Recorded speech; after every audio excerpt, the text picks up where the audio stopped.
Hey guys, thanks for watching. I'm Tony. I'm Ryan, and this is Timepiece Talk. Today, guys, we have a really cool episode for you. As you know, this is episode number 3, if you've checked out the previous 2. Today, we're going to be reviewing a stainless steel Rolex Daytona. But before we jump into that, we're going to do our customary wrist check. Today, I'm wearing, actually, my wedding gift. It is a stainless steel GMT Master 2 with a black face that my wife got me on our wedding day. Love the watch. Had it for a few years now. Tone, what are you wearing today? I haven't seen that in a while, man. That looks good. I love that black dial with the green hands. Since I got the Breitling, I've been wearing it around, I broke it out today, and it's a great watch. Gorgeous I love it. watch. I'm wearing something vintage from the late 1970s. It's an ESQ dive watch. It was actually, my grandfather bought it, I think he paid like $70 for it. I had it restored. I threw it on a NATO strap. I like it. It's a cool novelty watch. It's a lot of fun. Love the strap. Yeah, I love the NATO strap. Every time I see it, I want to get a NATO strap. Yeah, you know what, NATOs, I never really knew much about them in the beginning, but I've started to appreciate them more and, applying them to different watches. So it's kind of fun. I get it now. Super cool. So today, a little bit of history about the Rolex Daytona. Now, originally, it was not called the Daytona. It was called the Rolex Cosmograph. It wasn't until 1965 that they named it the Rolex Daytona when they sponsored the Daytona 500.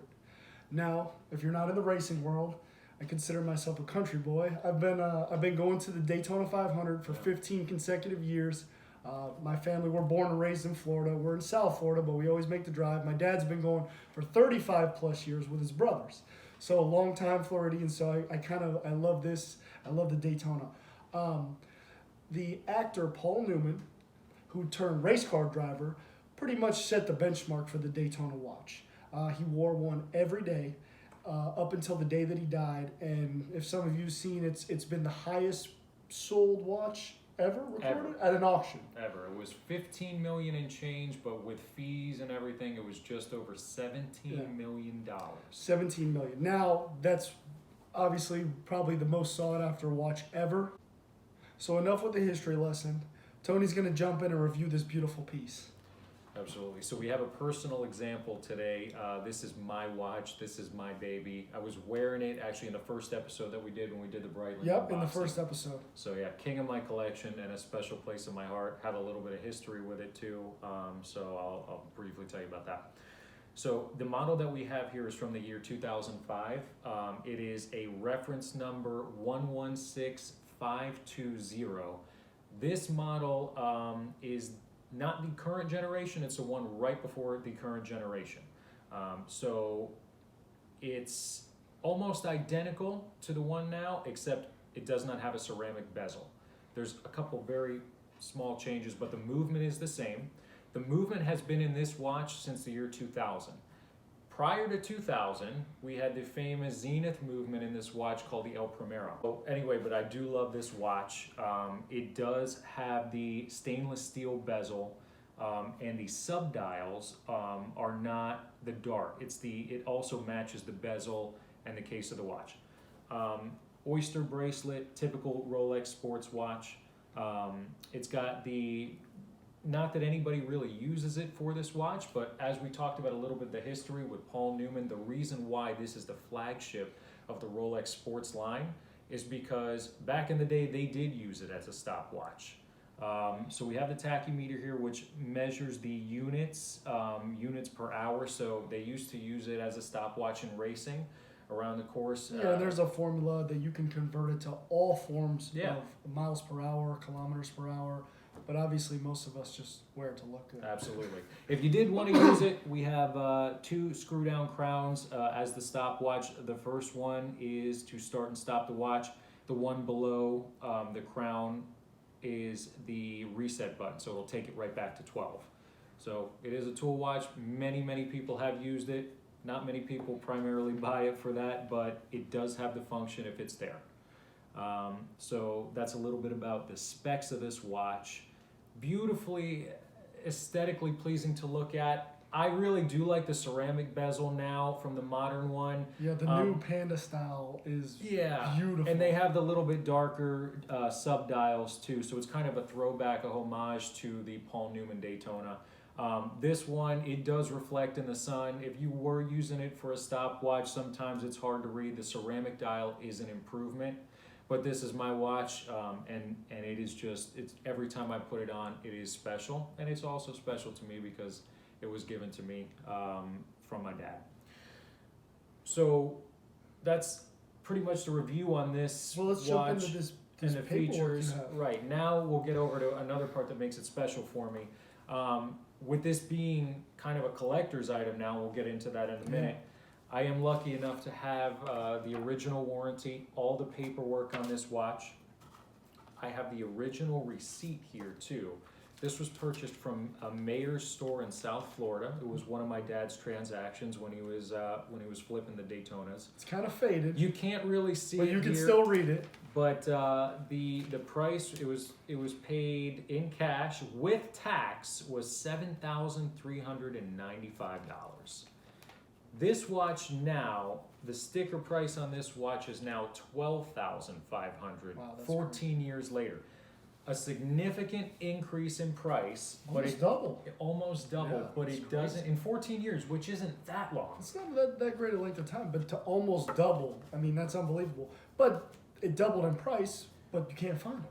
But it doesn't compare to what's going on in the gray market. And I think this is going to kind of open up a little bit. We're going to have a little bit bit of of a dialogue discussion of what's going on right now with the stainless steel craze. Yeah, the stainless sport model craze right now is through the roof. If you know anything about watches, Rolex, Pateks, anything stainless right now is through the roof. You can't find them.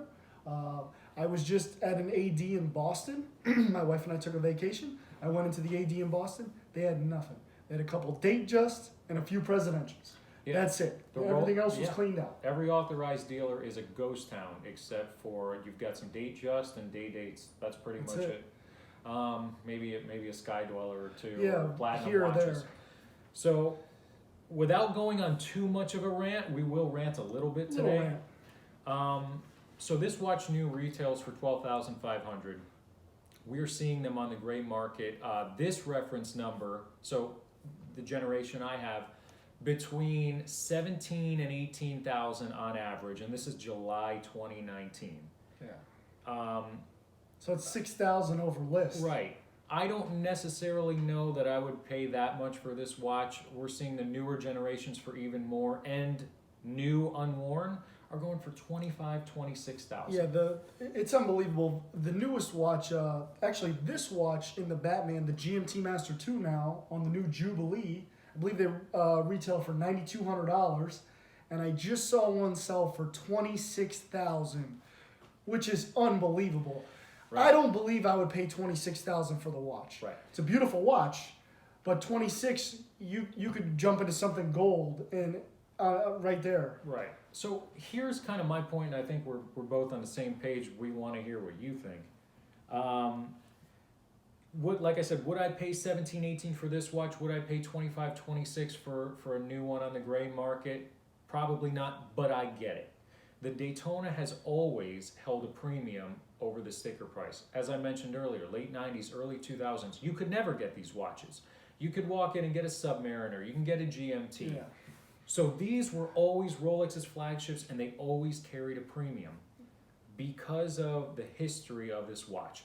With a Paul Newman watch being sold, that just brought it to a whole new level. So I get it on this watch. The Batman with the Jubilee, the Pepsi with the Jubilee are beautiful watches, but they're part of the craze. Paying that much money, I don't see it being able to sustain.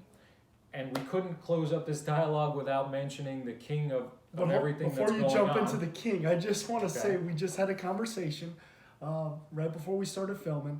I'm going on my 3rd year of anniversary, and you just told me that when you went with my wife almost 3 years ago, well, I guess it'd be over 3 years, in the case next to my watch was a Batman and a Hulk right there side by side.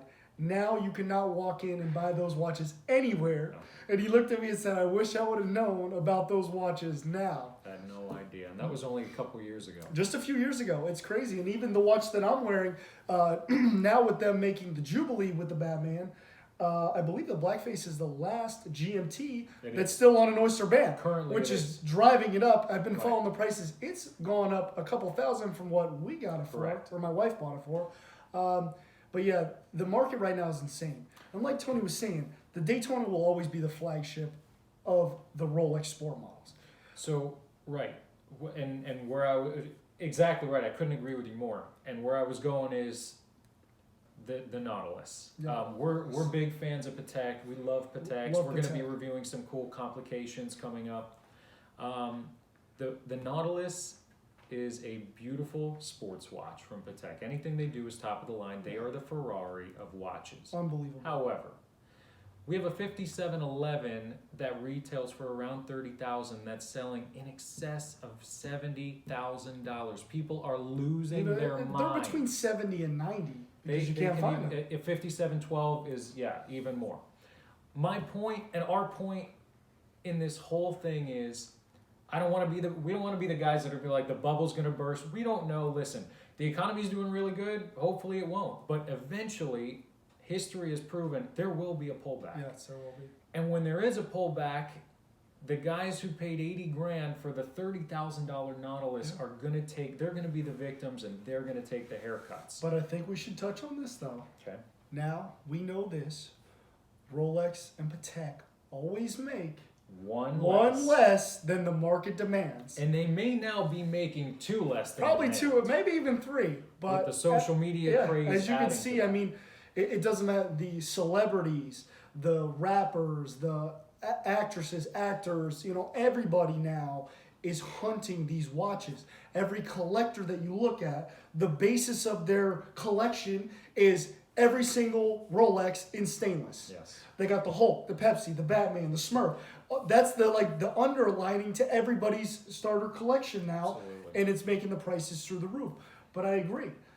It's hard for me to say when you go onto the Rolex website and you look at the sticker price or the list price, and then you look at what they're selling on the gray market. How do you jump that gap? How do you justify that much of a price? Yeah. If you knew they were going to discontinue that Jubilee band on the GMT Master 2 and only do it for Yeah. a year run as a homage to Exactly. the earlier models, then yes, I see it. But we don't know that. But another watch we were just looking at, we've been following is the new Rolex Milgauss with that blue, the blue face, which is beautiful. And we actually stopped into our local AD, Right. Mayors, down here in South Florida. Excuse me. And the lady that we deal with told me, if you would have showed up a year prior, you could have walked in, bought it today, and walked out. Now, 6-month waiting list. Could it be worth waiting for that watch 6 months? Could it though? be the We next? don't know. Could it be the next sub, the next Daytona? The next GMT? You never know. But I know one thing: people may have the same thought. Absolutely. So, in closing, we want to know what you think. Everybody's got an opinion out there. We want to know what you think about the stainless watch craze. What might be a good deal?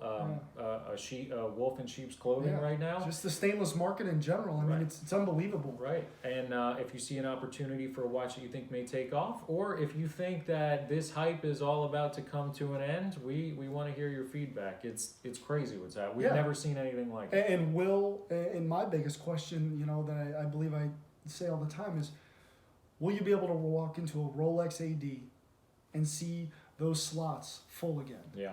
Are we going to be able to walk in Yeah. anywhere and see them full, and a regular guy be able to buy them Yeah. without spending $50,000, $100,000 in the store Right. before they let you get into that niche Yeah. and pick those watches up? So I think there's a lot of questions out there. There's been a lot of videos about it. I've watched a lot. I know Tony's watched a lot, but it really, we don't know where it's going to go. But I have a hard time paying $10,000 to $15,000 over a list price when you don't know if you're ever going to get it back. So anyways, guys, we want to hear your feedback. Please like, comment, subscribe. Let us know what you think. Let us know what, your thoughts are on the stainless market compared to ours. And you know what? We hope to see you on episode number 4. Thanks so much, guys. Have Thanks a great for night. watching, guys. Have a good one.